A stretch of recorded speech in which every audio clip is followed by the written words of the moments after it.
Teachers Talk Radio. Follow the hashtag TT Radio. Tune in, talk it out with Teachers Talk Radio.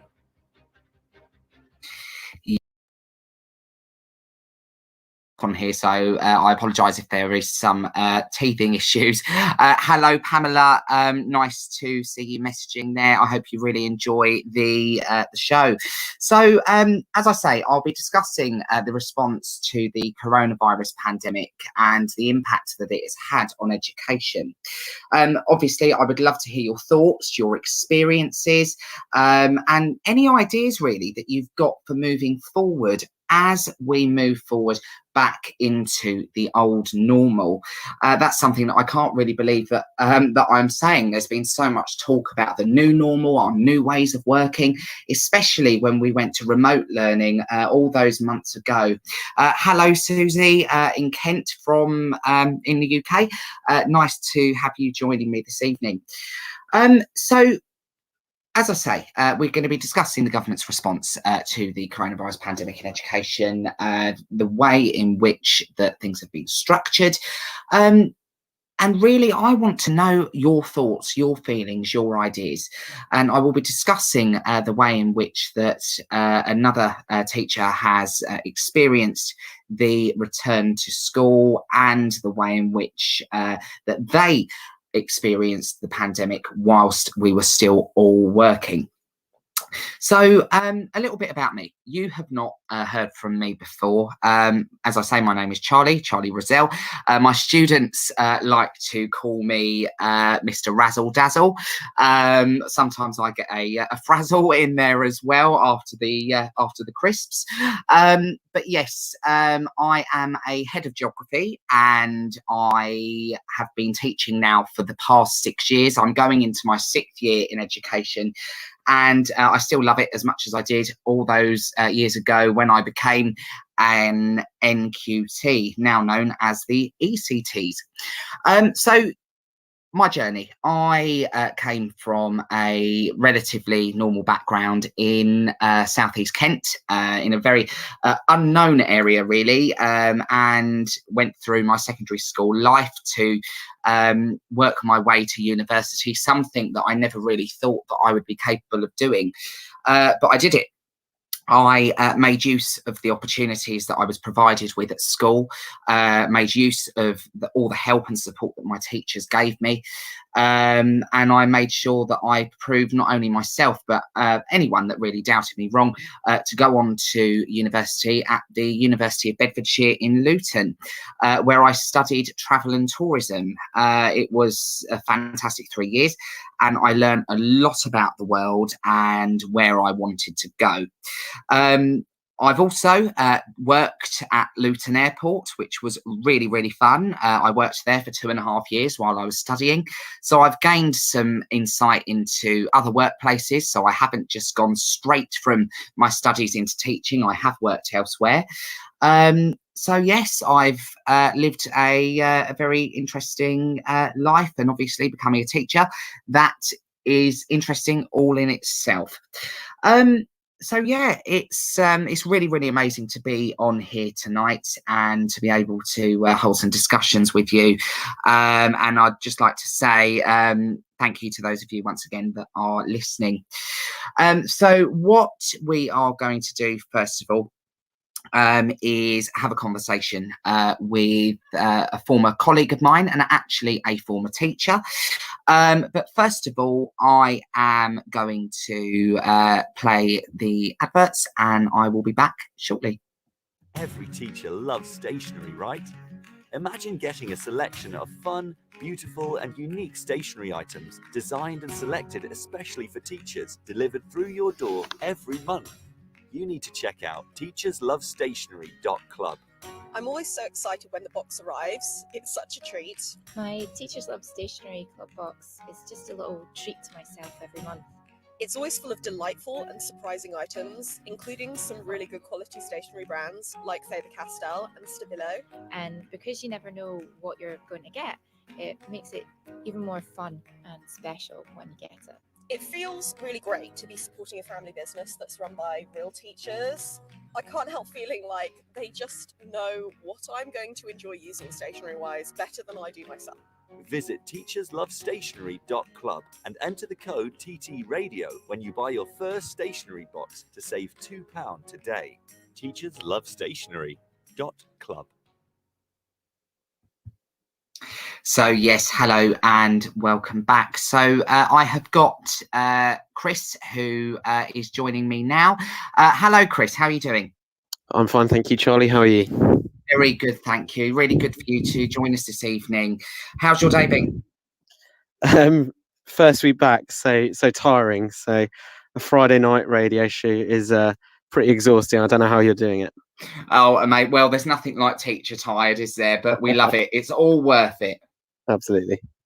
So, Chris, you have had a really, really interesting career. I know that you taught me when I was at school all those years ago in the early 2000s, and you then went on to become my head of faculty in my first school, and then you've gone off and done some weird and wonderful things in education. So could you give us a bit of a background really to what you're all about and what you'd like to discuss today? Yeah, so obviously, I used to teach you, Charlie, which was an experience within itself. A good one, I hope.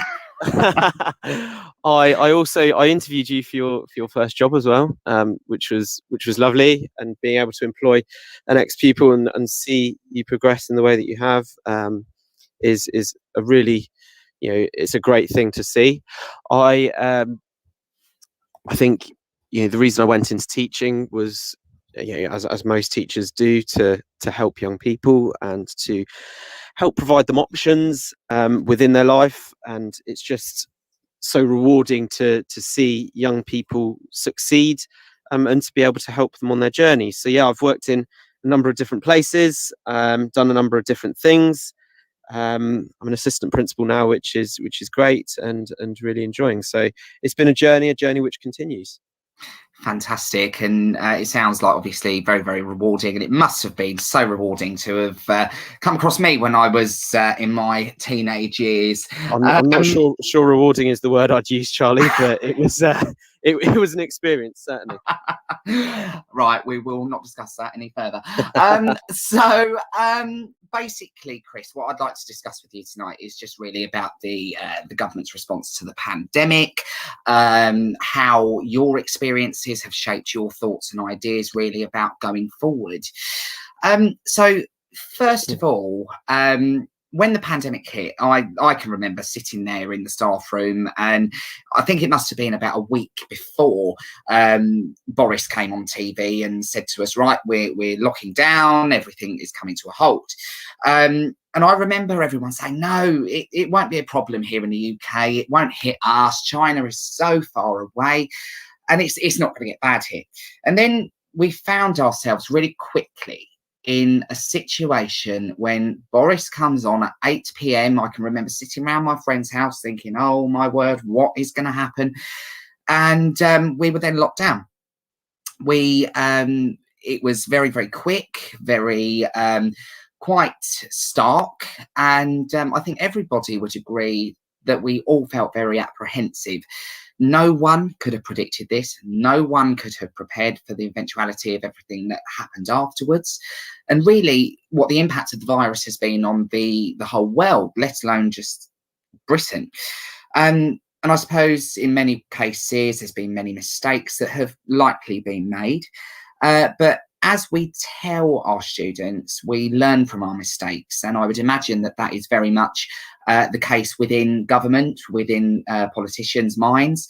And reviews must have taken place. And, we've had a prime minister that has had COVID. He nearly died of COVID, but he still had to run the country. So, Chris, what are your initial thoughts and ideas about whether you think that lessons have been learned from this? Where do you think the lessons could have started to be learned? I'm not sure the lessons have been learned. I think, interestingly, you mentioned two things. You mentioned couldn't have predicted it, and preparation as well. No, we couldn't have predicted a global pandemic. But I think in terms of preparation, for me, I felt at the time that the government were a little bit too slow to react. And I think that actually schools should have been closed sooner than they were. It's not a decision that should ever be taken lightly, but I think that the data and the numbers that subsequently followed would have supported the idea that perhaps the school should have closed earlier. I think that there's lots and lots of lessons to be learned as a result of the pandemic in education. I think that the way that examinations take place need to be looked at. I think that that's something that's really important. Whether we continue with examinations or they're scrapped altogether. I think that where the government used CAGs last year and the supposed algorithm, I think that was a failure, and that was really unfair on the young people that were involved. I think this year with the tags, a lot of documentation sort of came out 15 weeks before teachers were supposed to decide tags. Now, for me, I think that 15 weeks in the grand scheme of things is a very short amount of time, and I think that's incredibly unfair on the young people within this country. I think that they should have made a decision about this year's examinations much sooner, because effectively what teachers were expected to do was provide evidence in the form of assessments, but they couldn't sit GCSEs. It felt like a bit of a confusing time, and I don't think that the government themselves were entirely clear about the direction that they were taking. In terms of how it felt, I felt at the time that actually the government were letting young people down and letting teachers down. And I think that ultimately the amazing work that teachers and schools do within this country and the hard work that they put in papered over the cracks and the failings of the government, actually. So you're absolutely right. You can't predict a global pandemic, and it's very hard to prepare. What you can do is react appropriately and in a timely manner. Now, whether they did that, I would question, but I think that what has been shown is that schools are, we have one of the best education systems in the world here, and I absolutely will not be dissuaded otherwise. And I think that was absolutely shown in this case. And for me, I'm very proud of the work that teachers in this country did and have done in terms of live lessons, in terms of providing work, in terms of GCSEs and A levels as well. So I think there's lots to consider, and actually now needs to be a time of reflection for the government and for the Education Secretary when moving forward and deciding how best to move forward with education. You've raised some really, really interesting points there, Chris. And I mean, I suppose a lot of teachers could hold the opinion that the government may not have acted quickly enough to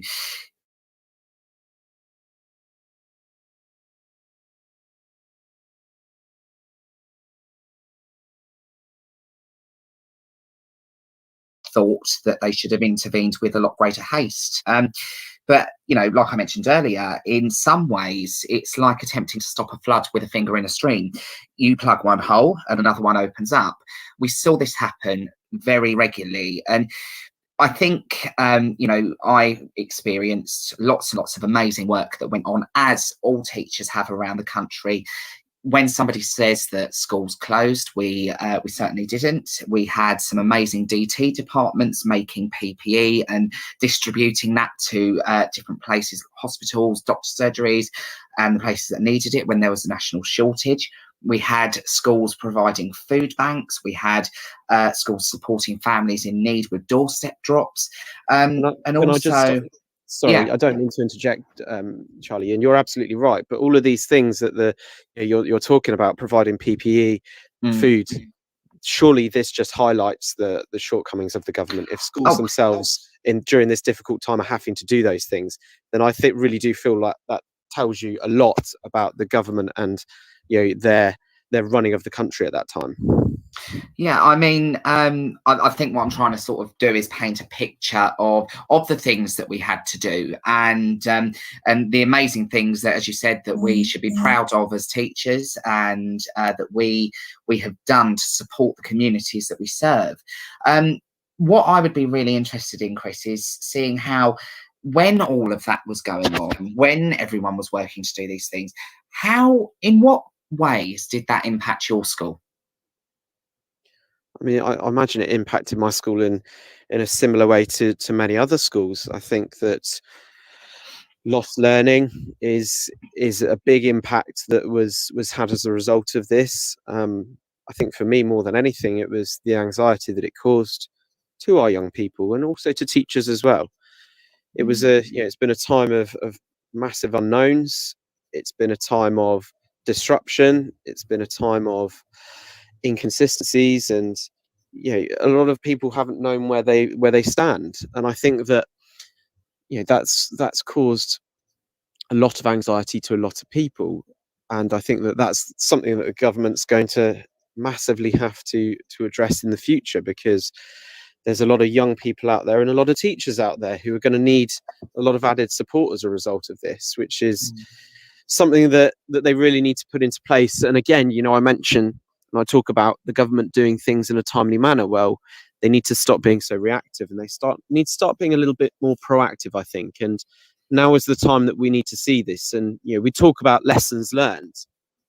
What lessons have the government learned? What's going to change as a result? I'm very interested to see in the future what actually happens as a result of this. I think it's going to be a very, very enlightening situation as we go forward. I think it's going to be very, very interesting. Hello, Dorian from Qatar. And I think that, as I said, it was completely unprecedented. I know that there have been many mistakes, and there's been so much anxiety within our profession. And I'd be interested to know, Chris, how has your school in particular dealt with the anxieties of the COVID situation? Because I know some schools have set up regular calls between their senior leadership and their staff, or there'd be regular emails for COVID support. What's your school done to support your staff? Done a number of different things. It's all about good communication and checking in on people and making sure that they're okay. And more than that, actually, if somebody is struggling, if somebody's not okay, putting things into place that will ensure that they are able to cope a little better, and they are supported as a result. So there's lots of different things that we've done. We've had regular contact with pupils. We've done we've gone above and beyond pastorally to make sure that they're okay. Used family liaison officers. It's been about checking in. It's been about making sure that if somebody's not okay, that we're here to support them. And if somebody is anxious, that if we can do anything to alleviate that anxiety, that we do that. And I think the point is that it's not a one size fits all approach. It has to be bespoke to that individual in terms of support and in terms of helping them. So there's lots that's been done. There's lots that we need to continue to do moving forward. I think that it's not the emphasis cannot just be on schools. There needs to be services put in place to support young people to in moving forward. And it's not just about their anxieties. There needs to be catch-up funds. There has been some, but has that been enough? There needs to be we need to be focusing on that lost learning. And actually, with examinations this year, the government need to come out early. They need to let people know. They need to let the education sector know what's happening. There's been dribs and drabs. There's been some changes to curriculums, but ultimately, is that going to be enough? I'm not sure. So I think that schools can only do so much with the resources that we have. I think the government needs to step in, and I think that they need to really make sure that schools, young people are properly supported moving forward. Okay, and that's a really interesting take on that. And you say that there's obviously catch-up funding. We know that we've got the National Tutoring Programme. What would you suggest that they do? What strategic way forward would you suggest that the government take? It's a very interesting question, and I think that if I had a clear answer to that, then I say I'd be more likely to be in the government. I'm not sure that would result in me being in the government. I think that things like the National Tutor Programme are fantastic. How long that lasts, I don't know.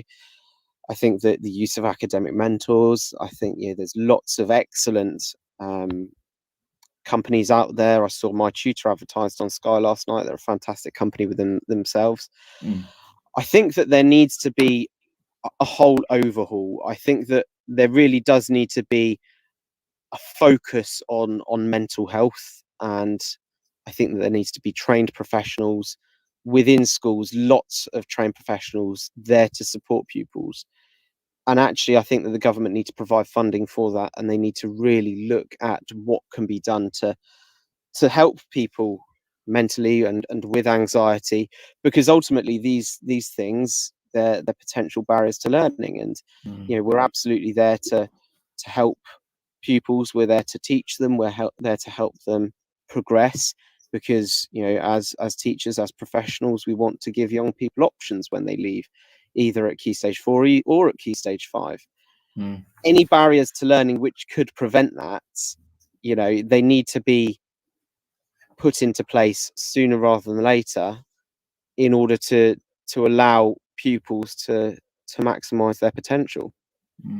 So you think it's more of a holistic view that the government needs to take and act on a whole host of issues in order to support our students going forward? 100%. It can't just be one. There's no single thing that can be done which is going to ensure that actually that it's all okay. That's not how it works. It's about marginal gains, isn't it? They need to improve lots of different things, and they need to support in lots of different areas in order to enable progression within education, and that ensure that young people are best supported. And I think it's really important to discuss where you brought up previously about the examinations, and how we are going to be going about assessing our students going forward in secondary education. There's been a lot in the media over the past few weeks about GCSEs, about whether they should be scrapped or reformed. It's really interesting to listen to both sides of the debate, because on one hand, you might be thinking, actually, exams are the best way forward. It's the only fair way to assess our students' knowledge. But then as teachers this year, we've been through the tag process, where we've effectively assessed our students from the work that they have produced. I suppose in many ways similar to the old ways of coursework before the Gove reforms. But what are your thoughts and ideas about this? Because we need to be looking at how we're moving this forward. It is a debate that we do need to have, but is it right to be discussing this now in the middle of a pandemic? Is it right to be scrapping them? Should we be reforming the GCSEs? What are your thoughts on that? It's interesting. I think that you say, is it right to be discussing it now? If now's not the right time, then when should we be discussing it? Because actually, I think one of the things that I feel quite passionately about is, are the government a bit late to the party? You can't just be reactionary all the time. There has to be a point when you are proactive in your approach. And so that's, something that I think is really important. In terms of tags, tags in the form that they were this year couldn't happen again, in my opinion. It allowed for too much inconsistency and ambiguity. Why not? Because it allowed for too much inconsistency and ambiguity between schools. It wasn't tight enough. So do you think that if the system was tighter, that would be a process that we could go down in the future? Ultimately, I feel that students should still be given the opportunity to be examined. I think that this year, there does need to be a reduction in the amount that they're examined on. And so actually, I think there needs to be a balance between examinations and potentially teacher assessed grades, or just reduction in examinations. I think moving forward, however, I think that they really need to look at exams in their current form. Are they appropriate for pupils, in this day and age? And also, since the pandemic, if they were to go down the teacher assessed grades route, then I think that absolutely they need to make sure that there's greater QA from the regulator. I think that they need to ensure that actually there's not inconsistencies between schools, and that's not the school's fault. That's that's JCQ, that's the exam boards, who actually themselves were left in the dark. It was up until the last minute they weren't entirely sure what was happening. So I think there needs to be a clear timeline, a short term but also long term of how we're going to best decide pupils' grades and as a result the opportunities that they can gain from that. Yes, I think it is a real debating point that I think people are going to be having for time and time again. I remember when I was at school, they were talking about reform. That was a very, very big thing then. That was just after I believe that was when the last Labour government left office and the coalition came in, and there was major reform under Michael Gove. I remember when I was a student and they were saying, GCSEs are far too easy, the A levels are not rigorous enough, and it's always like a circle, and something changes, something else comes in, then it goes back again. And I'd be interested to see whether there is a return to coursework based in the future, whether exams will potentially not have so much importance, or whether at some point, like we know in our subject, Chris, that in geography it is just one exam now. There is no longer a higher or a foundation, no matter the exam board you're on. So whether that might come back to support students achieving, because there will be something that happens. But I think the debate is now the right time to create upheaval and to change specs, to change the curriculum once again. So what are you saying? Do you think it is the right time? Well, I'm saying that I'm not asking for an upheaval. That's obviously not the words that I used. I think that there needs to be a reduction in examinations in order to allow young people the best chance. I don't think, are they on a level playing field with previous cohorts? They're absolutely not, and that's not fair. We need to, if we were to just give them full examinations at the end of this year, considering how much time they have lost, would that be okay? No, that's not a wide sweeping reform. That's just common sense. I think that I'm not suggesting in the short term we turn everything upside down. What I'm suggesting is that we ensure that it's a level playing field in the short term, and in the long term we take our time and we look at the successes of teacher success grades, we look at the advantages of exams, and we decide from that what the best course of action is in terms of providing young people with grades and giving them what they deserve. Interesting. Okay, Chris. Well, what I'm going to do, I'm now going to go to the news very quickly, and then we will continue this conversation. Thank you. This is Teachers Talk Radio, and this is Teachers Talk Radio News.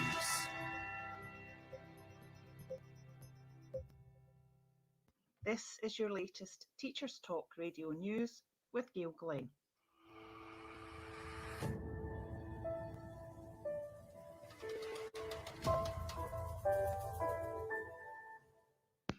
In England, over 300 teachers have written to the editor of the Times newspaper asking that talk of exam and assessment reform be paused to allow schools to regain some stability after the uncertainty of the last 18 months. They have highlighted that a small number of people and groups, including the national press and the newly formed Independent Assessment Commission, have agitated for radical assessment reform. The letter states the rapid and under-resourced adaptation to new ways of working, including changing assessments, mean the profession is on its knees. The last thing we need is an overhaul to exams and the additional workload that brings. Our pupils, their families, and our colleagues need to be able to get back to some stability in schools, and this includes getting back to the certainty and fairness of the type of assessment that we had pre-pandemic. All talk of exam and assessment reform is hugely unsettling, thinking that the rug may be pulled from under us again. We are not against discussion of exam and assessment reform, but these advocates should try to be a little more responsible in the timing of their campaigns. Please allow us to get through the next 18 months and give us time before proposing such destabilising measures.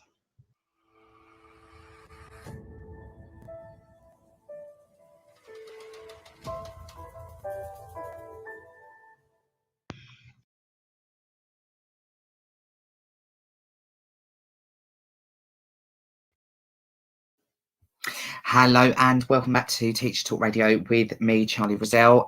Tonight I have got Chris with me and we are having a conversation about the government's response to the COVID pandemic in education. So Chris, I think that we've had some really, really good talking points so far, and I think I'm learning lots of different perspectives to what's been going on in education over the past what feels like 5 or 6 years, but actually it's just been over 18 months. So what I find is that when you're looking in the media or you're looking on Twitter, you find a lot of people talking about how there's always very, very last-minute.com decisions sent out to schools from the Department for Education. What are your thoughts on that? Have you, in your position as an AP, have you experienced very last-minute decisions, and what is the impact of that on not only just the school, but I think sometimes we forget about the impact on the leadership team. They are people, they are human. We need to think about them as well. What was the impact of that on you? I think regardless of a person's position, whether leadership or teacher, I think Completely. I think that the impact has been felt. I think that had people been more aware, I think that would have eased anxiety. It was interesting listening to the news segment that you just played, where it was discussed that the government feel that, are encouraging that there shouldn't be wide sweeping reforms because schools need to settle back down. Well, I agree to that, with that to an extent, but I actually think that, there shouldn't be any talk of wide sweeping reforms at the moment. There should be talk of how are we best going to help these year 11s this year? What are we going to do? Because they talk, that it was spoken about an uneven playing field, and they need to get back to the examinations so that we can compare to previous cohorts. Well, that's absolutely ridiculous, because this cohort is not previous cohorts. The last 2 have not been. Actually, GCSEs have, they've risen for the last year and the year before as well. Is that going to happen with this year if they take exams? I would question that. Is that fair on those young people? No. It's not about wide sweeping changes. It's about using your common sense, thinking about all of your stakeholders, not just the pupils, but the teachers, parents, all of these people who have put in such a great amount of effort in order to keep things ticking over as well as they have. But actually now it's the time, it's the turn of the government to take some more responsibility. It can't always be, as I said at the start, teachers and the amazing work that they do in actually papering over the cracks of the government. That's not all right. It's not okay, because it is wide. It is, it's felt by a lot of people, and I think that if they were to be a bit more thoughtful, if they were to be a bit more timely in what they did, I think that would reduce an awful lot of anxiety for an awful lot of people. So no, I'm not sure that they've done things in a timely manner. I think that the impact that has been felt could have been reduced. So in terms of being in a global pandemic, in terms of something hitting so quickly, what would you have done? If you were Boris, what would you have done? Well, I'd have done things sooner. I'd have been more driven by the data, I think, and I would have looked at what other countries were doing. I would have not been, they kept they kept the country open for at least a week or two longer than they should have done. Deaths could have been prevented. I think that we've, in a wider, conversation, that there were deaths that could have been prevented. I think that Dominic Cummings, although, I think that you have to take what he says with a pinch of salt. I'd also say that there's some truth in what he says. There's and actually, there is a kernel of truth in what he's saying, and I don't think that they did react quick enough. He wasn't listening to Chris Whitty enough, in my opinion. I think that there was things that I would have done differently, but of course I'm not the Prime Minister. It's very easy for me to criticise. It's very easy for me to say what I would have done from a distance. But actually, I think that there are lots of people who would have done things very differently, and actually, I think that there have been failings as a result. Yeah, and that's really, really interesting. And I think that there's going to be lots and lots of questions that are going to be asked for a very long time. There's probably going to be inquiries, reviews, and any government is going to have to review. Any government is going to have to work out, in fact, what went wrong, is like a WWW, EBI, in order to prepare for an eventuality of another pandemic that nobody can predict if or when that's going to happen. But the likelihood in this day and age, we know as geography teachers in a globalized world, that the likelihood of this happening again is probably quite high. And the government will review, they will have to work out where mistakes were made. So I think that there are many examples in the media where comments were made surrounding school closures and whether it was right to close down schools, even though we all know that schools didn't close. I'm able to understand the anxiety that surrounds this. I think, Chris, you would as well. I know that you've got young children at home, and there is anxiety that surrounds schools closing and what's going to happen to education, no matter who you are as a stakeholder in a school. And we know that teachers always have the best interests of their students at heart. But in such an unprecedented situation like COVID, something none of us have ever lived through. The last pandemic was like proper pandemic, I think, was in 1918. Please correct me if I'm wrong, listeners. Currently our current flu strain.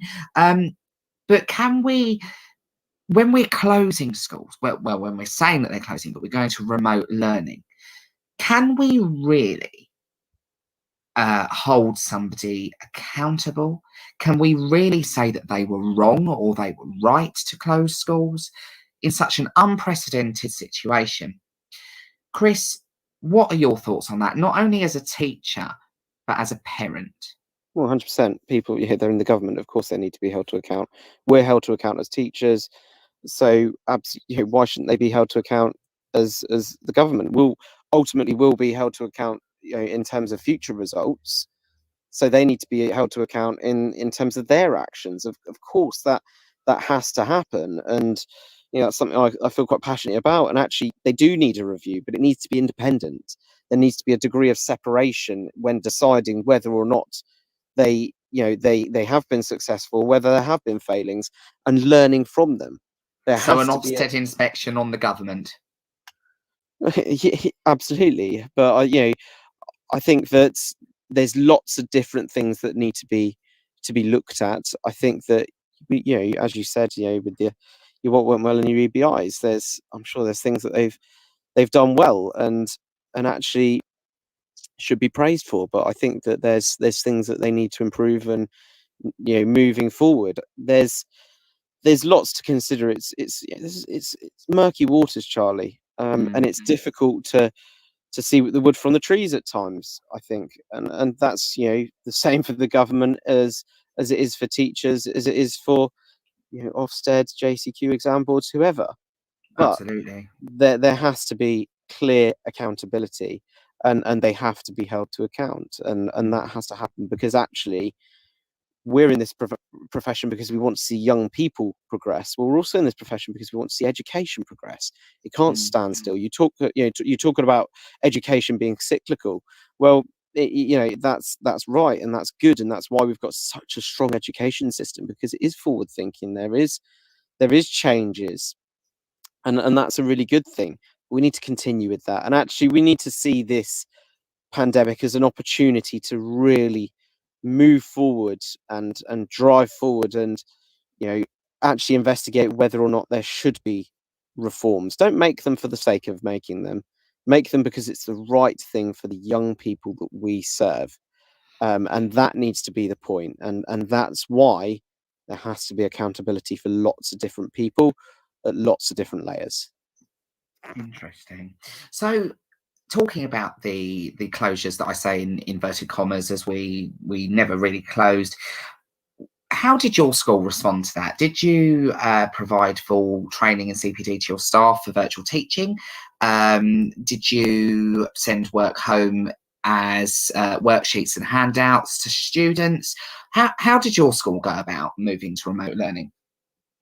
You tried to continue as normally as we could, and try to maintain that structure for the young people, but also for the teachers within the school and the adults as well. It was important to not to drift, but to continue to maintain, as I said, that structure, and continue to teach live lessons, provide work, use the technology that was afforded to us.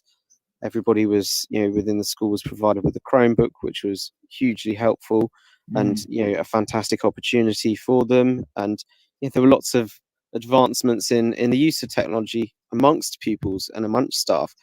There were lots of different things that we did. We tried to continue as normally, in inverted commas, that we could, because actually we needed to continue to teach.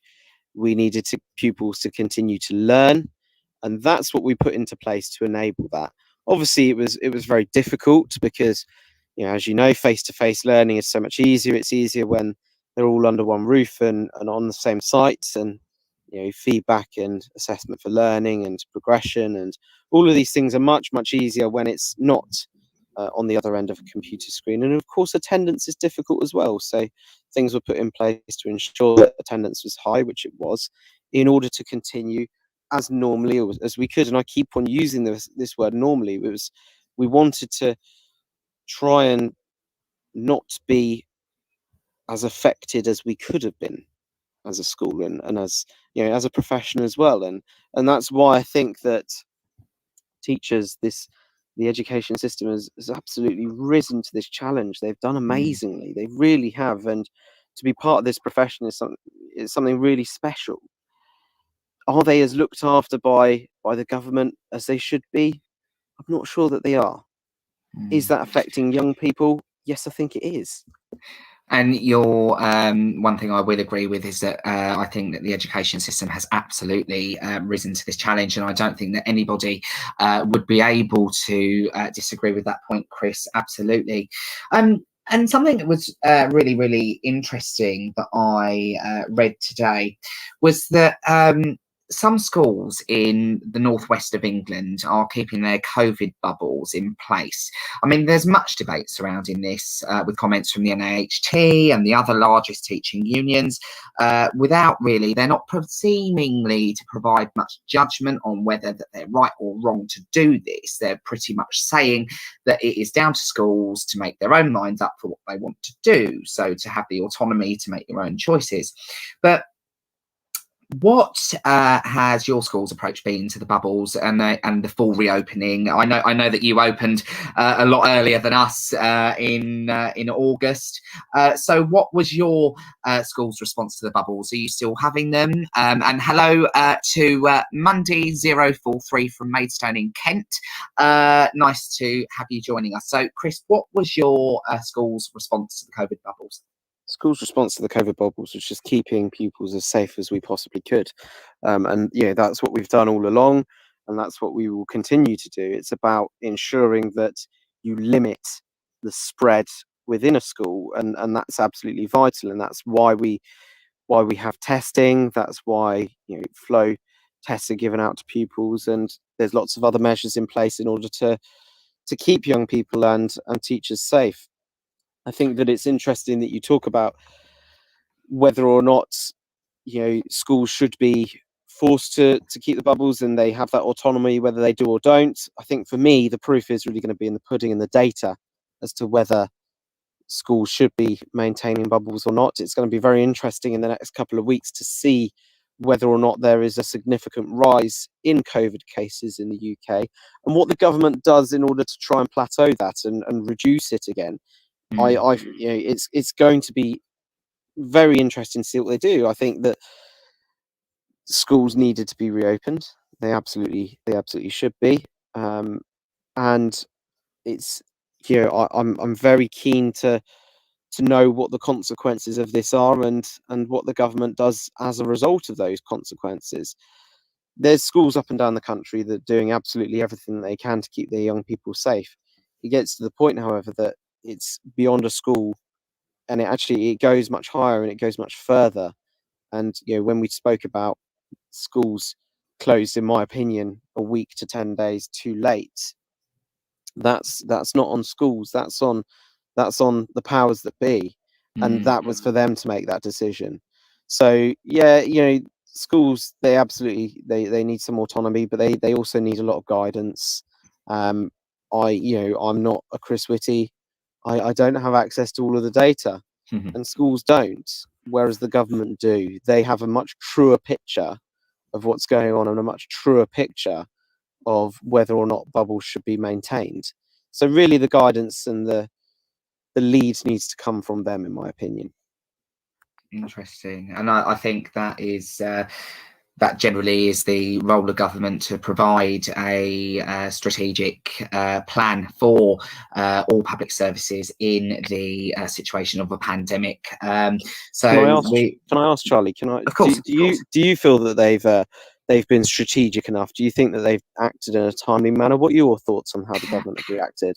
My thoughts are that this is completely unprecedented. I think that no matter, you know, something else comes up, something else comes in the way.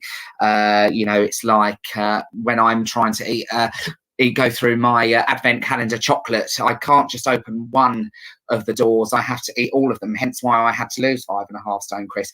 But it's one of those situations where you can't, I don't believe, control everything. I think that nobody can predict in this sort of situation what's going to happen next. And I think that no matter who's dealing with it, no matter what is going on, everybody has had to firefight. And as I said earlier, we had a prime minister that I may or may not agree with from time to time, but he had COVID, he nearly died from COVID, and he still had to run the country.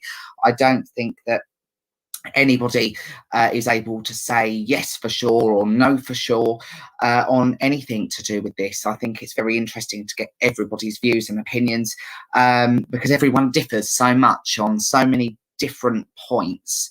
And you've not answered the question, Charlie. What are your thoughts on the government response? Yeah, you can talk about that, you know, it's a difficult time, that, you know, lots has happened, but ultimately, in your heart of hearts, do you feel that they could have done better? Do you feel that they've been successful? What do you think? I think that success is very difficult to judge in a global pandemic. I think that there has been lots and lots of mistakes, but I'm hoping that they're going to learn from the mistakes, and I'm sure they'll review. I'm sure they will plan going forward. I don't think it is. I don't think I'm able to provide, from my experience, a complete yes or no answer to you. I don't think I can wholeheartedly say either way. And as I say, I think it is very, very interesting to discuss this. And I think listening to you, Chris, I think that you are you're very, very very what am I trying to say? You know your thoughts on this situation, and I think it's absolutely brilliant that you're able to discuss this and have this conversation. So overall, then, I'd like to ask you: outstanding, requires improvement, unsatisfactory. How would you rate the response to the pandemic from the government in terms of education? It's interesting that you're asking me to quantify this or qualify it when I feel like you must have some splinters from your previous answer, Charlie. You used to be when I used to teach, you used to be far more opinionated in your answers. I feel like you're being quite the diplomat these days. I have matured. I have matured like a fine wine. Well, clearly.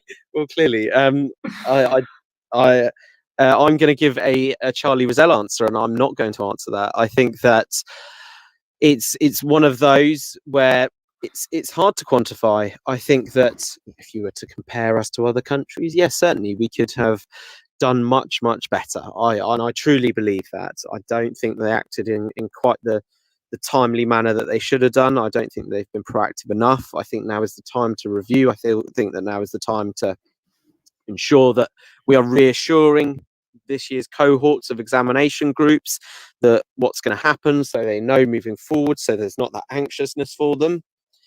So I think that, I think that there's a lot that we need to move forward with. I think that maybe I will answer this. One of your go on. Go Charlie, so he isn't answering either. I think that there's always improvement to be made. I think that it's hard to quantify, but there's a clear improvement that needs to be made as a result of this. And it's moving forward. There has to be improvements. Could you consider that they've done a good job? I'm not sure, Charlie. Do you think they've done a good job? I wouldn't possibly be able to comment. Why can you not comment? Because as I say, I don't think that you're able, as you say, you can't necessarily quantify this whole situation. It is completely unprecedented, and I think that many mistakes will have been made. Many will have been learnt by. Some will not. Some may be made again. We will never know. But the last thing I would just like to ask you, Chris, because I'm sure that you have got a very, very forthright view on this one. Out of Michael Gove, Gavin Williamson, or it slipped my mind. Okay, I'm just going to ask you, Michael Gove or Gavin Williamson, who's worse? That's like asking me whether I want to run through a fire or I want to run through a pane of glass, Charlie. I'm not sure that's a fair question. Do you? Well, I'm just putting you a challenging question. It's a very challenging question. I mean, I think I would, if I was to suggest that Michael Gove was a good education secretary, I think that I'd need to find somewhere new to live. I can't, I'm not willing to be hunted down for that. And I think rightly so as well. Gavin Williamson, I think that all you need to know about him is the CAGs and the algorithm.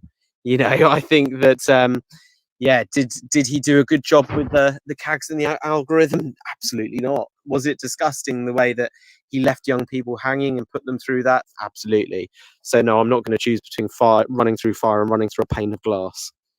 Well, maybe that is something we can discuss privately at a later date. But thank you so much, Chris, for joining us this evening. I've loved this conversation, and I'm sure all of our listeners have as well. I think we've had some really, really good and very interesting points there from somebody that is part of senior leadership in the school and has got lots of experience in wearing lots of different hats in a secondary school. So, Chris, I hope to be able to have you joining me again and have a lovely evening. Thank you, Charlie. I really, really appreciate it. And well done on your first show. No problem. Thank you so much. I'm now going to go to the ads. Every teacher loves stationery, right? Imagine getting a selection of fun, beautiful and unique stationery items designed and selected especially for teachers, delivered through your door every month. You need to check out teacherslovestationery.club.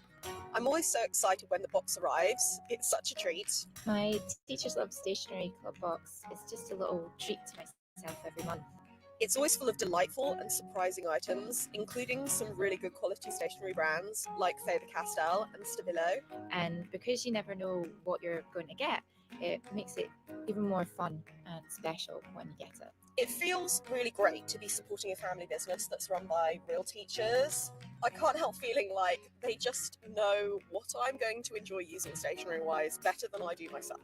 Visit teacherslovestationery.club and enter the code TT Radio when you buy your first stationery box to save £2 today. teacherslovestationery.club.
Every teacher loves stationery, right?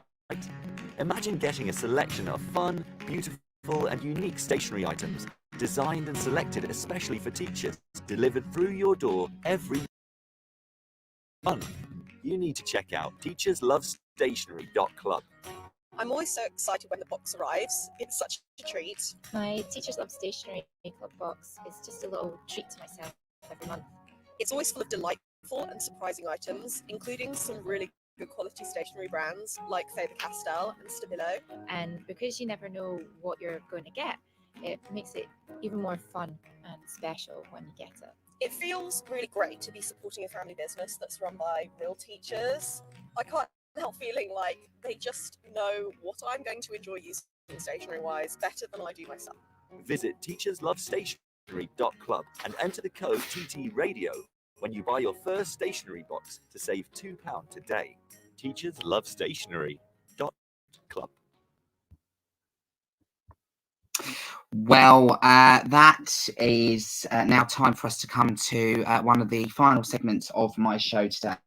And as we are talking about how we move forward in education, going back to the old normal, we are in a period of time now where the government are saying to us that we may be looking at banning mobile phones completely in schools. And I don't really have a view on this myself. I can see both sides. I can see that mobile phones are very useful at times, but sometimes they can be a hindrance in the classroom.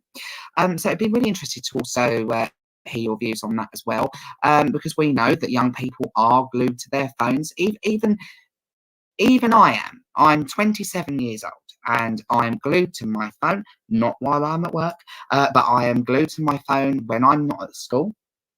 And I know that social media plays a massive part in why we use our phones. But actually, can we make better use of them in school? Can we utilise the potential of phones in school? What do you think? Send me some ideas. I would love to hear a little bit more from you. I really hope that you are enjoying the show today and you are enjoying listening to me talking to you and sharing the ideas that we've all got. It would be absolutely amazing to be able to speak to some of you directly. So please do send me a tweet at Mr. Razdaz. You can hashtag TT Radio. Get in touch. Tell me what you think. It would be absolutely brilliant to hear from you. I think that we have discussed some amazing things today so far. I think that we have learnt a lot of different viewpoints, and listening to Chris was really quite interesting for me, because when you're working in different schools, you always hear that some people are doing things in a different way to you, or so-and-so's doing this, so-and-so's doing that. And I think in education, it's really important for us to learn from each other and to be able to share ideas. That is a massive part of what we do, because we work in partnership. A lot of courses that people go on now, so like the NPQSL, the NPQML, you hear a lot about working in partnership, and schools need to be sharing ideas. We need to be sharing best practice, and I'm sure that by doing things like this, we're able to do that, and we're really opening up debate and opening up the opportunities for not only just school leaders but teachers to share ideas, and you know, learning from each other. And in education, that is what we're all trying to do. Hello, Oceano.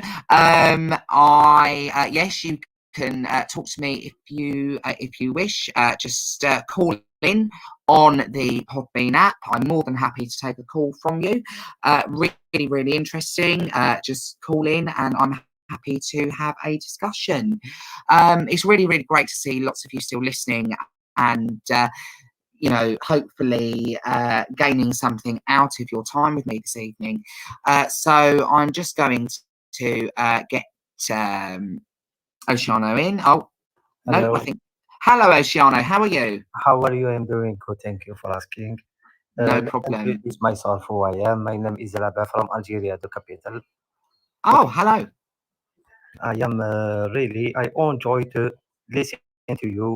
We have such a good topics, of course. Despite I don't have the ability to understand you okay. But I just have been 7 months to learn this language. Really, okay. Fantastic. Thank you so much for calling in.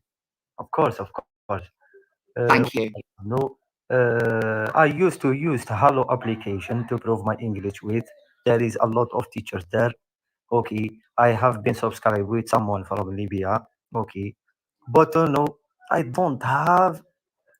I deserve to be more good because during the 7 months I spent a lot of time to immerse my mind into this language, obviously, and my level at school it's lower level. I don't have to comment to learn at school, obviously. Unfortunately. Okay. Well, there's always really, really amazing opportunities to make use of different courses to really build up your skills and to really upskill. So I'm sure there's lots of things out there that you could take a look at, and I'm sure many teachers would be able to provide you with some amazing advice. Thank you so much for calling in, Oceano. Have a lovely evening. Bye-bye. So thank you so much to Oceano for calling in there. And I think that that's really, really interesting because we're really able to once again share ideas. You've got a person there who is wanting to build up their skills in the English language and really wants to upskill themselves. And I think as teachers, that's what we are all about. We're always up for upskilling, always up for sharing our ideas and learning from each other. Hello, Kenny and James, checking in from Lincolnshire. I hope you're having a lovely evening, and I hope the weather is as nice as it is up in Lincolnshire as it is down here in Herne Bay in Kent. Hello, Jen. Welcome to the chat this evening as well. Really, really lovely to be talking to you all. And hello, Mal CPD. Also just joined in. So tonight, guys, we've been discussing the coronavirus pandemic and the response from the government in education. I had a guest speaker on called Chris, who was discussing his ideas and how the government could, in his opinion, have responded quicker. There may have been able, from Chris's thoughts, that there could have been more strategic guidance from the government in that respect. And hello, Mal. Just seeing your message. I hope you're having a lovely evening. And we've discussed lots and lots of really interesting things this evening. And I think that, as I said, we can't say either way, yes, they've done this wrong, no, they haven't done this right. It's an ambiguous thing. It's a pandemic. It is a situation where no person could have predicted this, all the way from China. No way really of controlling it when it hit. Nobody, I think, was able to really predict the impact that it would have across the world. So really and truly, we as teachers, as education, we have done absolutely fantastically, and we have really risen to the challenge of the coronavirus pandemic. So does anybody have anything that they would like to say, anything that they would like to discuss with me? Hello, I'm really sorry if I pronounce this wrong, but Alethea from Botswana. Hope you're having a lovely time listening to this show, and you're enjoying listening to my voice. It was I feel like I haven't used my voice so much in the past sort of 6 weeks, going over to Greece for 2 weeks during my summer holiday. I didn't really speak to anyone. I enjoyed myself laying on a sunbed, or what we call them, and you know, just reading a book. I didn't really speak to many people other than through social media, because, as I said, I am a little bit addicted to my phone. But that is something that I am working on going forward. And yes, really interesting comment here. I also think that we've moved forward with technology throughout the pandemic, and it has been a great opportunity to reflect on our practice. Yeah, absolutely. And I think that we're really able to look at how many schools have utilised things like Microsoft Teams, like Zoom, like Google, in order to continue delivering their curriculums to the students. And I would say, I mean, I think I'm right in saying that in most cases, when I've been teaching virtually, most of my sessions went without problem. The students were engaged, they did their work, and I think in many ways it was because it was such a novel thing, by being taught by your teacher virtually. They really enjoyed it, and I can remember the first time I had to self-isolate. It was actually this time last year, where I had to self-isolate at home when I had symptoms, and I was being beamed into one of the classrooms to teach. Hello there. Sorry, I think that's Ace who has just called in. Hello.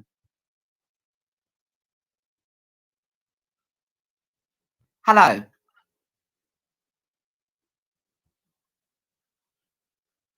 Hello, can you hear me? Okie dokie, you might be having some technical difficulties there, so try us one more time. Yes, absolutely. I think that teaching via Zoom is really quite... I'm just going to... can you hear me there? Our caller? Okay, I'm just going to disconnect you because I don't think you can hear me. Have a lovely evening.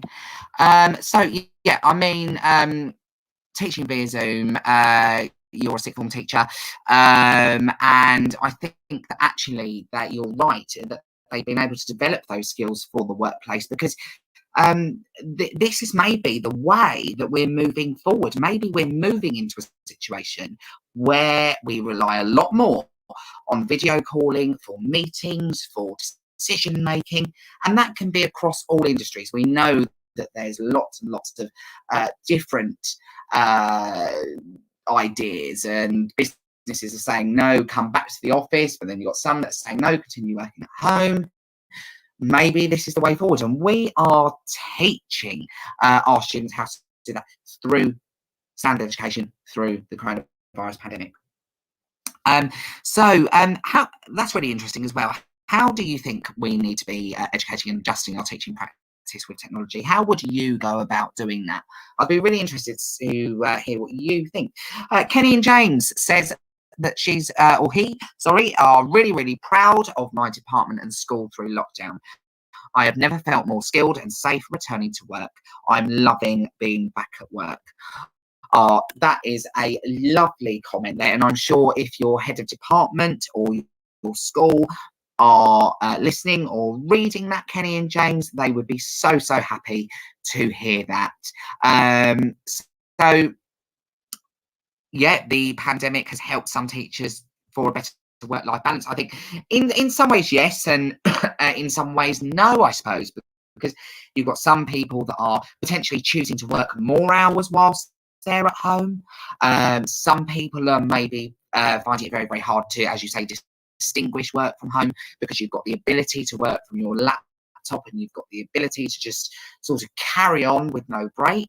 But then some people might find it difficult going back into the classroom. They might find it very difficult going back to the workspace, where in many cases, I know on Twitter, some people say that they don't like leaving on time because some people make them feel like they shouldn't be going, or they like to stay late because they get so much more done, or they like to get there really early.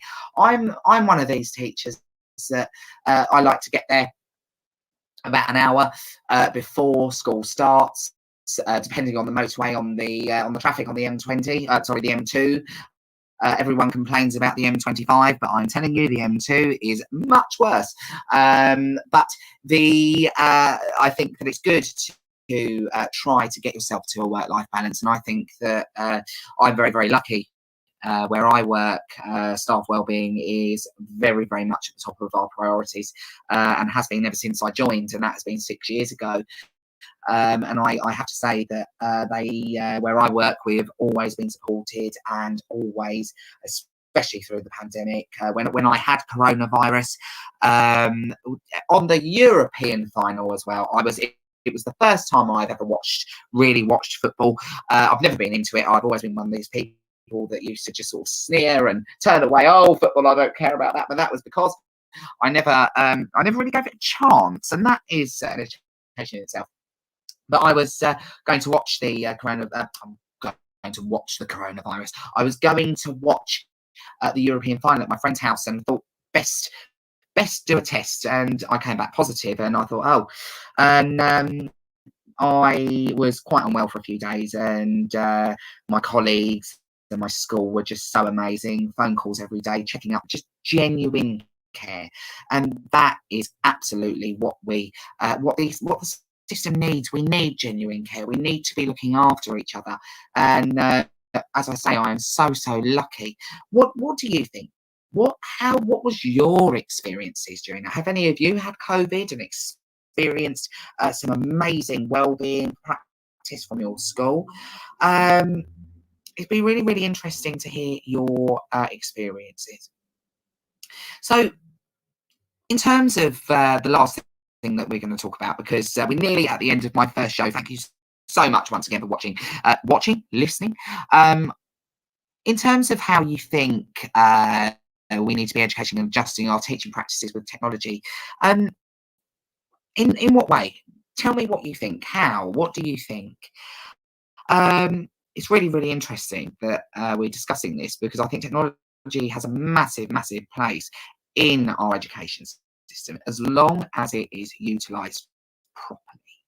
And I think I've seen lots of different practice over the years. I remember when I was doing my PGCE, and then teachers had a poster on the wall saying mobile friendly lesson. But I also remember back in the day, back in 2009, when I had an iPod Nano.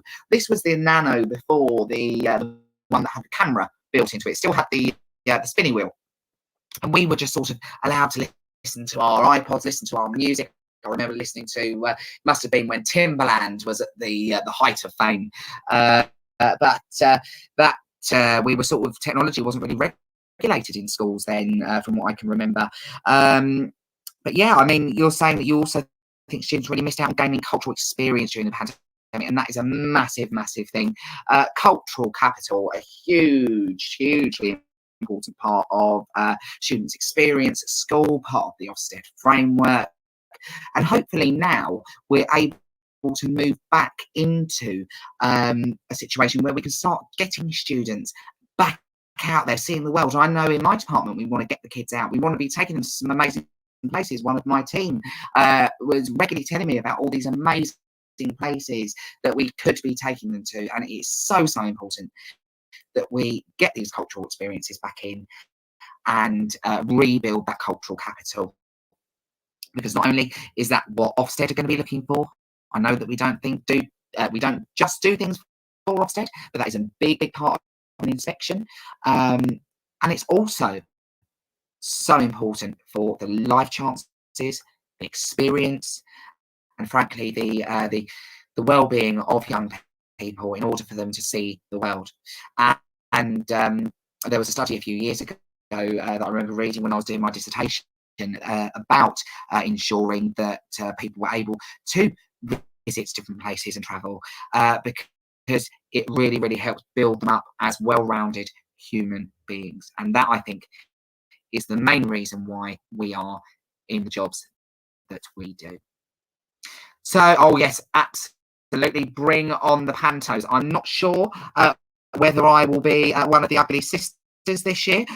Keep your views to yourself, but I really, really look forward to being able to watch my students doing an amazing performance, because they do every year. They are truly fantastic. Well, listen, I have absolutely loved presenting to you this evening, and I really hope to be able to speak to you and talk to you again next week. You have been listening to Charlie Rozelle here on Teachers Talk Radio. Have a lovely weekend, and make sure that you continue to tune in for our next show.